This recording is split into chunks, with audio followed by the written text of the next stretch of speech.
I'm okay to, yeah. So I think as it was covered in the presentation also, manufacturing has been a challenge definitely. The cost has been second challenge. So we have thought about all those issues. Manufacturing, we have figured out how to do. In fact, we are investing in tooling now.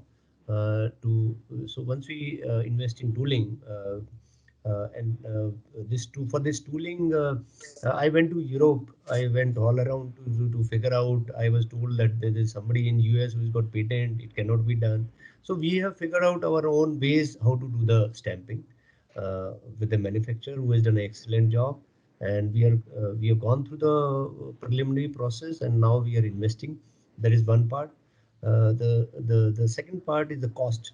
So the cost wise also, as covered in the presentation, going forward, probably magnet will remove from the entire gambit, and we will just have the iron. So I think we are going to have entire capabilities in-house in India, and that is when we'll be able to bring down the cost, because right now we'll be dependent on magnet on other countries.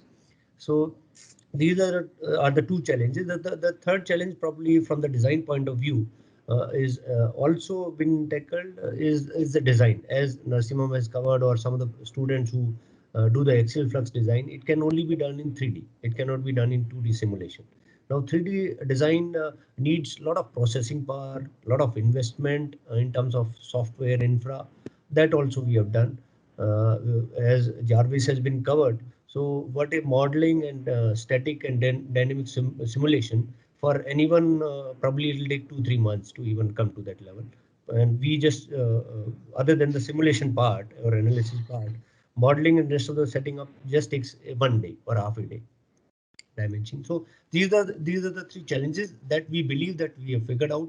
The third challenge that we see in terms of as a Indian R&D and manufacturer is that the volume, because right now the volumes are not there. So from the private side, we are trying to figure out people who can invest that kind of money to bring the cost down. We expect that the government should be able to invest not only with us or anyone who is doing a core R&D to solve the puzzle of volume, and they should I think the government should either put in that kind of money to take care of initial few years when the volumes are not there, and we are able to provide these motors at subsidy initially for 2 3 years, and recover the cost maybe towards the later part when the volume kicks in. So these are the 2 3 areas. The last area, only with the external help, with either VC or the government or someone to kick in, I will be able to solve the cost metrics.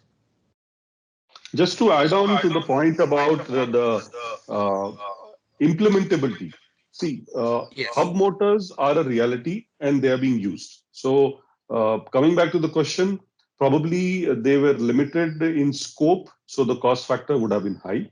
But now, as I showed you, I mean, there are not only there are so many people all over the world right now who have probably we are yet to be there, but they have already crossed the bridge insofar as implementing and showcasing. So it is a structural challenge which has a definite end state in place. So that is all. Now we are moving to that particular stage of having our motors being fitted in platforms and running the show, and we are fairly confident that it will be achieved. Uh, it may not be the most optimized in the first go, but I'm sure the next iteration we would be there. And our endeavor is that in this year, 2021, we would definitely showcase it on an L5 equivalent platform in which the wheels would be powering the platform.